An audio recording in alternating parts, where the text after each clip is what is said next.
Hola amigos y amigas, ¿qué tal? Bienvenidos a su podcast Naturismo al Día. Voy a hablarles sobre el diagnóstico en cáncer, que es un tema muy importante y a veces poco comprendido.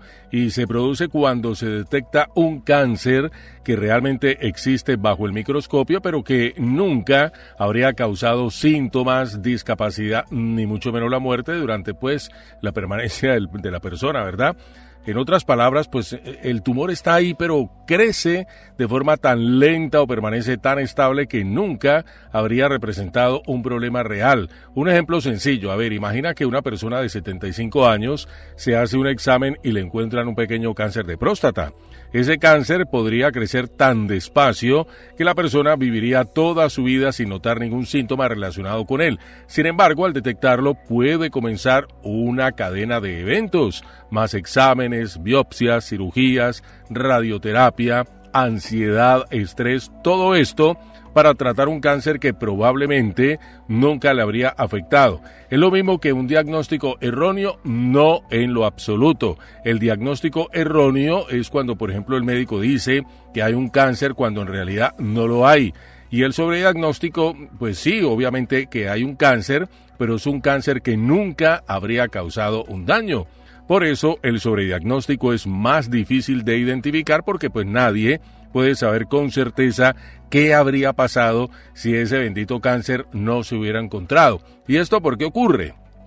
Principalmente por los programas de detección precoz y por las tecnologías modernas con las que contamos hoy en día, que son cada vez más sensibles. Los médicos entonces pueden encontrar lesiones extremadamente pequeñas que antes pasaban más bien como desapercibidas. Esto ha sido especialmente estudiado en cáncer de próstata, de tiroides, de mama, de pulmón.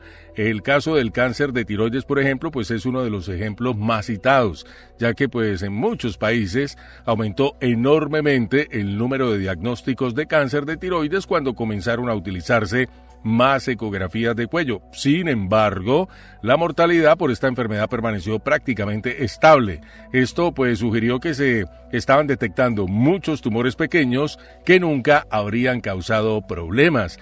¿Qué consecuencias puede tener? El sobrediagnóstico puede llevar al sobretratamiento, que es cuando se trata una enfermedad que no necesitaba prácticamente tratamiento, y las consecuencias pueden incluir cirugías innecesarias, efectos secundarios permanentes, pérdida, por supuesto, de la calidad de vida del paciente, mayores costos económicos, ansiedad, miedo, estrés, todo eso que está como asociado a la palabra cáncer, que más adelantico vamos a hablar un poco más en detalle de esta situación. Entonces, ¿es malo hacerse exámenes de detección? No, necesariamente no.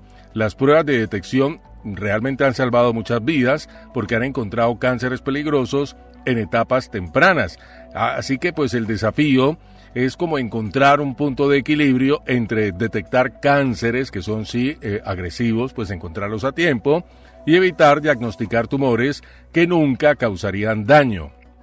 Y por eso, en algunos casos, los médicos recomiendan más como una vigilancia activa en lugar de tratamiento inmediato. Esto significa observar cuidadosamente el tumor mediante controles periódicos y actuar solo si muestra señales de crecimiento o que se vuelva como agresivo.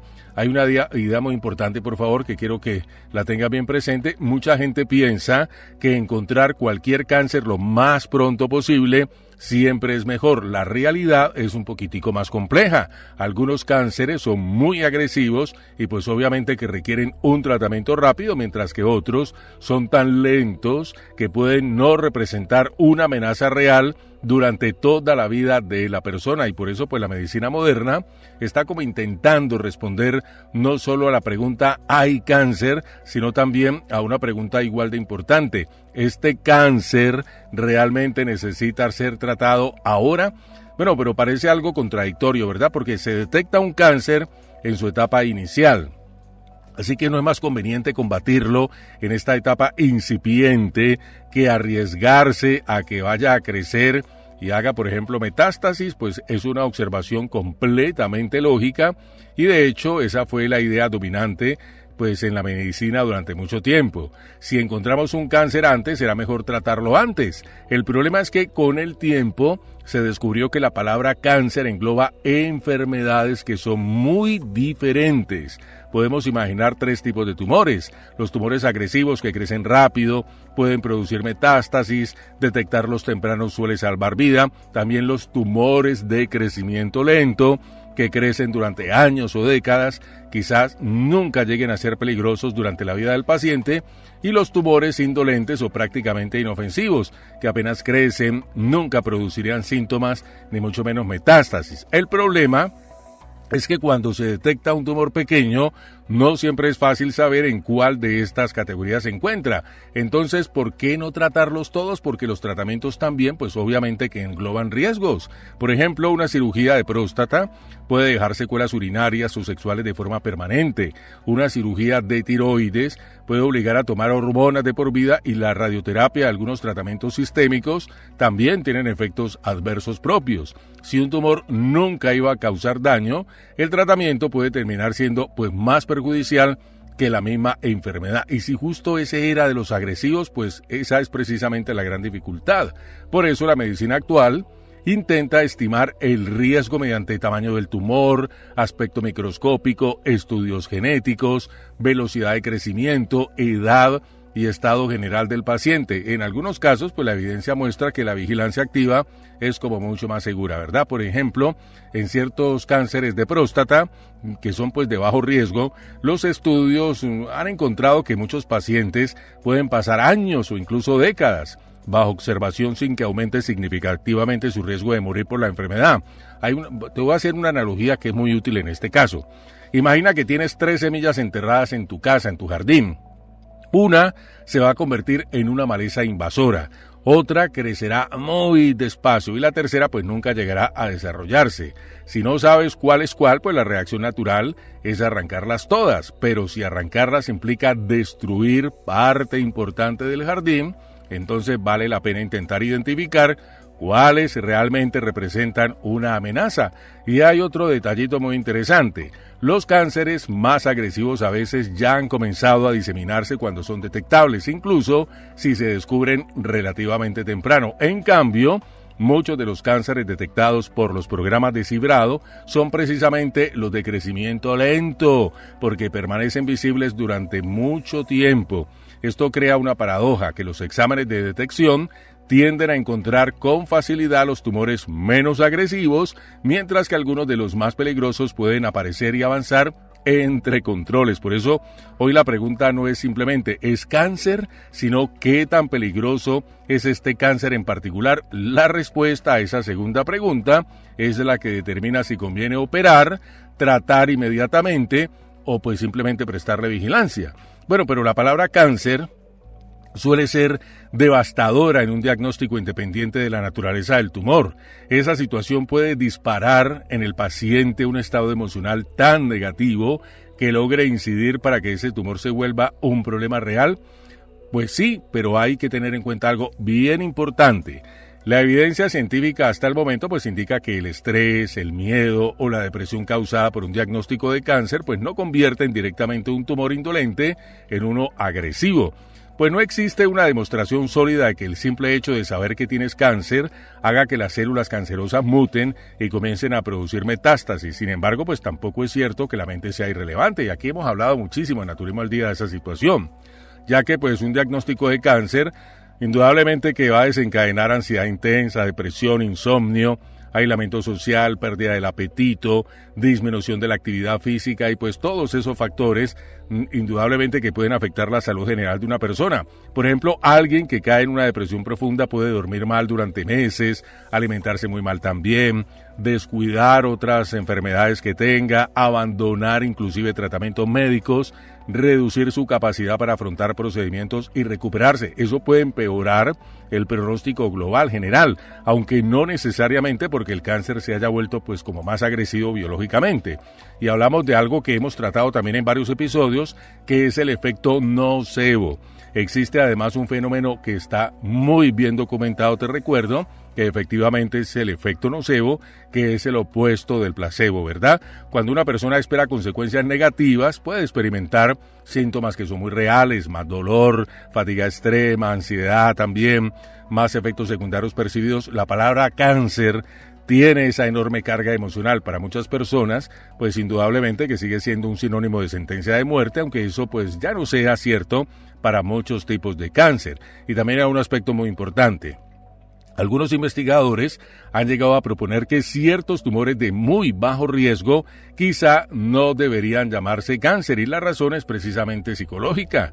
Cuando un paciente escucha la palabra cáncer, suele pensar inmediatamente en quimioterapia, metástasis, muerte, aunque el riesgo real de su lesión sea extremadamente bajo. Por eso existe un debate sobre si algunas lesiones deberían recibir nombres distintos para evitar tratamientos que son innecesarios y el impacto emocional asociado. Lo que sí sabemos que las personas pues que mantienen un buen apoyo emocional, familiar y psicológico suelen tener mejor calidad de vida, menos ansiedad, mayor adherencia a los tratamientos, mejor recuperación física, pero eso no significa que una actitud positiva pues vaya a curar el cáncer, ni que una actitud negativa lo haga crecer inevitablemente. Así que pues la relación entre mente y cáncer pues es real, pero es más indirecta y compleja de lo que a veces se presenta. El estado emocional influye mucho en cómo una persona vive la enfermedad y afronta el tratamiento. La evidencia de que pueda transformar por sí mismo un tumor poco peligroso en uno metastásico pues es, hasta donde sabemos hoy, muy débil o inexistente en muchos casos. Un tumor de esta naturaleza, lo que se denomina tumor benigno, no exactamente, y ahí está pues como una de las confusiones más frecuentes. Un tumor benigno y un cáncer de bajo riesgo o sobrediagnosticado, obviamente que no vienen siendo lo mismo. El tumor benigno, pues es el que está formado por células que no son cancerosas generalmente, no va a invadir tejidos vecinos, no van a producir metástasis, suelen crecer muy lentamente y a menudo pueden dejarse en observación si pues no van a causar mayores problemas, ¿verdad? Ejemplos comunes: un lipoma, acumulación benigna de grasa, un mioma uterino, muchos adenomas benignos. Ya un cáncer indolente o de muy bajo riesgo, aquí sí hay células cancerosas según los criterios pues de la patología, y bajo el microscopio el especialista las clasifica como cáncer, pero sin embargo crecen también muy lento, tienen baja probabilidad de invadir, tienen baja probabilidad de producir metástasis. Es posible que nunca vayan a causar daños durante la vida pues del paciente. Por eso pueden formar parte del fenómeno del sobrediagnóstico. Te voy a hacer como una analogía. Imagina tres situaciones: un gato doméstico, tumor benigno; un tigre dormido y muy viejo, cáncer indolente; y un tigre joven y hambriento, cáncer agresivo. El gato nunca se convertirá en tigre porque pertenece a otra categoría biológica. En cambio, el tigre dormido sigue siendo un tigre, aunque el riesgo sea bajo, conserva características cancerosas. ¿Puede un cáncer indolente volverse agresivo? En algunos casos sí, aunque la probabilidad puede ser también muy baja. Y esa es una de las razones por las que los médicos no suelen simplemente ignorarlo. Cuando optan por vigilancia activa, están realizando controles periódicos para detectar cualquier cambio antes de que se convierta realmente en un problema. Por eso cuando escuchas hablar de sobrediagnóstico, no significa que el médico haya encontrado un tumor benigno por error, significa que encontró un cáncer real, pero uno que probablemente nunca habría llegado a afectar la salud o la supervivencia del paciente. Esa diferencia es sutil, pero pues es fundamental. Pero ¿qué es realmente lo que caracteriza a un cáncer de no ser considerado peligroso o de rápido crecimiento? Pues esa pregunta va al corazón mismo del problema, porque la respuesta corta vendría a ser que no existe una única característica, sino un conjunto de señales biológicas que permiten estimar qué tan peligroso realmente es un cáncer. Así que los patólogos analizan varios aspectos: qué tan parecidas son las células a las normales, y aquí pues al observar una biopsia al microscopio, algunas células cancerosas todavía se parecen bastante al tejido original, otras parecen completamente desorganizadas y pues anormales. Células más parecidas a las normales suelen asociarse con un crecimiento pues que es más lento, pero células muy deformadas y desorganizadas suelen asociarse con un mayor grado de agresividad, y esto se conoce como el grado tumoral. ¿Qué tan rápido se están dividiendo? Pues las células se multiplican mediante división celular. Algunos tumores muestran pocas células en división, mientras que otros parecen estar reproduciéndose constantemente. Una alta tasa de proliferación suele indicar mayor riesgo de crecimiento rápido. Si han comenzado a invadir tejidos vecinos, pues ya es una característica fundamental del cáncer y pues es la capacidad de atravesar los límites normales de los tejidos. Un tumor pequeño pero que ya está infiltrando nervios, vasos sanguíneos o tejidos cercanos puede ser más preocupante que otro más grande pero que está como bien contenido, ¿verdad? Y las alteraciones genéticas, por supuesto. Hoy sabemos que el cáncer es en gran medida una enfermedad genética de las células. Algunas mutaciones se asocian con comportamientos relativamente tranquilos, mientras que otras se relacionan con crecimiento acelerado, resistencia a tratamientos, mayor capacidad metastásica. Por eso cada vez se usan más pruebas moleculares para estimar el riesgo. Y también hay que tener en cuenta su comportamiento observado en el tiempo, que esto es fundamental porque a veces la información proviene de la observación.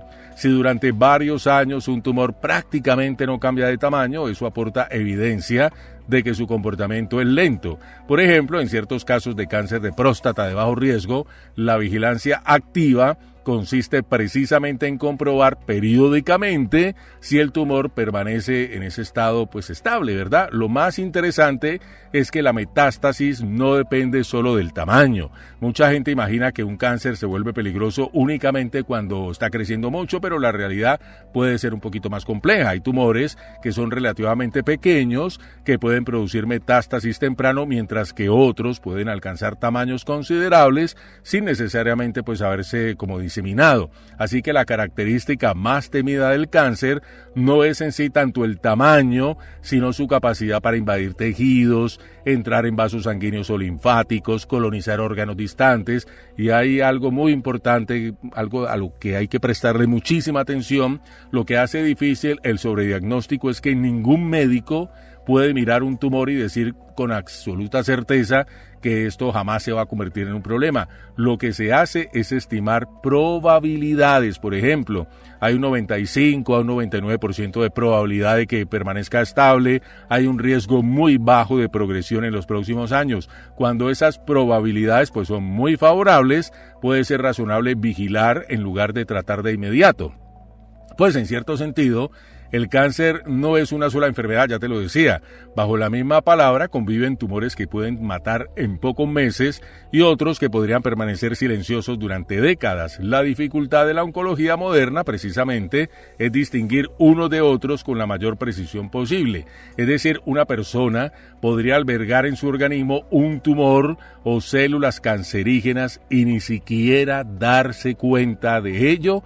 Efectivamente, en muchos casos esta situación es más común de lo que la mayoría de las personas se puedan imaginar, ya que pues nuestro organismo acumula constantemente mutaciones en sus células a lo largo de la vida misma. La mayoría son reparadoras o eliminadas por mecanismos naturales, incluido por supuesto el sistema inmunitario. Algunas persisten y pueden dar origen a pequeños grupos de células anormales sin llegar nunca a convertirse prácticamente pues en una enfermedad. Los estudios incluso de autopsia han encontrado que muchas personas que murieron por causas completamente ajenas al cáncer tenían pequeños focos cancerosos o precancerosos que nunca les dieron síntomas en vida. Esto se ha observado especialmente en ciertos tipos de cáncer como el de próstata y el de tiroides. Cáncer de próstata, cáncer de tiroides. Presten atención a estos tipos de cáncer que son muy frecuentes. Por eso, pues es muy útil distinguir algunas situaciones. Tener algunas células con mutaciones es algo muy frecuente y normalmente no causa mayores problemas. Tener un pequeño foco canceroso puede permanecer estable durante años o incluso durante toda la vida. Tener un cáncer clínicamente significativo crece, invade tejidos o tiene potencial de diseminarse. Así que la mayoría de la gente piensa en el cáncer como si fuera un interruptor que pasa de apagado a prendido y en realidad suele ser un proceso gradual.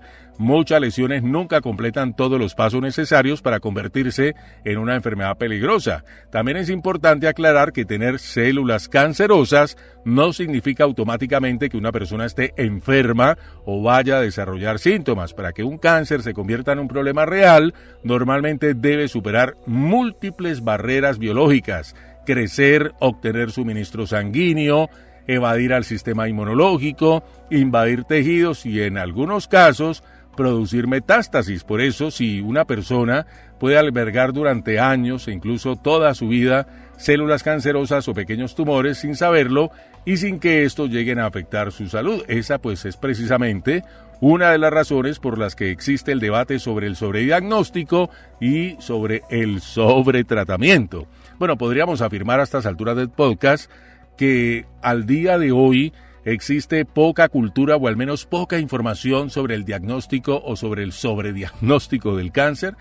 Pues esta es una afirmación que puede ser muy razonable, aunque hay que tener en cuenta algunas cositas. Entre médicos, entre oncólogos, epidemiólogos, especialistas en salud pública, pues el concepto de sobrediagnóstico es ampliamente conocido y estudiado. Sin embargo, pues entre la población general sigue siendo pues como poco comprendido y en ocasiones resulta incluso contraintuitivo, llamémoslo así. La razón principal es que pues durante mucho tiempo los mensajes de salud pública se han centrado en una idea que es poderosa, muy sencilla y poderosa. Detectar el cáncer lo antes posible salva vidas.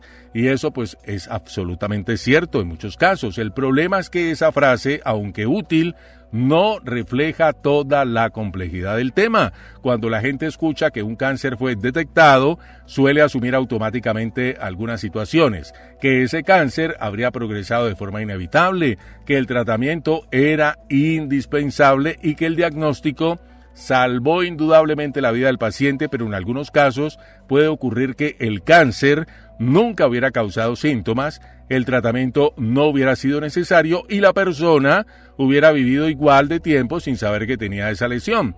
Esto resulta difícil de aceptar porque parece pues como que va en contra de la intuición o la intención también de la campaña, ¿verdad? Además, pues existe otro factor psicológico importante. Cuando a una persona le detectan un cáncer y luego vive muchos años, es natural que atribuya su supervivencia a que fue diagnosticado precozmente. Sin embargo, en algunos casos es imposible saber si realmente se salvó de una enfermedad peligrosa o si se trataba de un cáncer de crecimiento extremadamente lento que nunca habría causado problemas. ¿Por qué se habla poco de ello? Pues hay varias razones. Es un concepto estadísticamente complejo. Puede interpretarse erróneamente como una crítica a la detección temprana y es difícil también comunicarlo sin generar miedo o confusión. A los médicos les preocupa que algunos pacientes concluyan de forma equivocada, pues que no vale la pena hacerse exámenes, y esa pues tampoco sería una conclusión correcta. Así que hay algo paradójico en todo esto. La medicina moderna está intentando transmitir dos mensajes que parecen contradictorios, pero que no lo son. Algunos cánceres deben detectarse lo antes posible porque el diagnóstico temprano puede salvar vidas, y que no todos los cánceres detectados representan una amenaza real para la vida. Ambas afirmaciones pueden ser ciertas al mismo tiempo. De hecho, uno de los grandes cambios en oncología durante las últimas décadas ha sido pasar de la pregunta ¿hay cáncer o no? A una pregunta mucho más sofisticada. ¿Qué probabilidad tiene este cáncer específico de causar daño real a esta persona? Esa transición aún no ha llegado plenamente al conocimiento popular. Por eso muchas personas siguen viendo el cáncer como una única enfermedad inevitablemente mortal, cuando en realidad pues es un conjunto enorme de enfermedades con comportamientos biológicos muy diferentes. El debate sobre el diagnóstico ha contribuido precisamente a mostrar esa gran diversidad, pero todavía no forma parte de la cultura general en la misma medida que otros conceptos médicos que son más conocidos. Queridos amigos, qué gusto haber estado con ustedes compartiendo estos minutos llenos de salud aquí en Naturismo al Día. Será en una próxima oportunidad.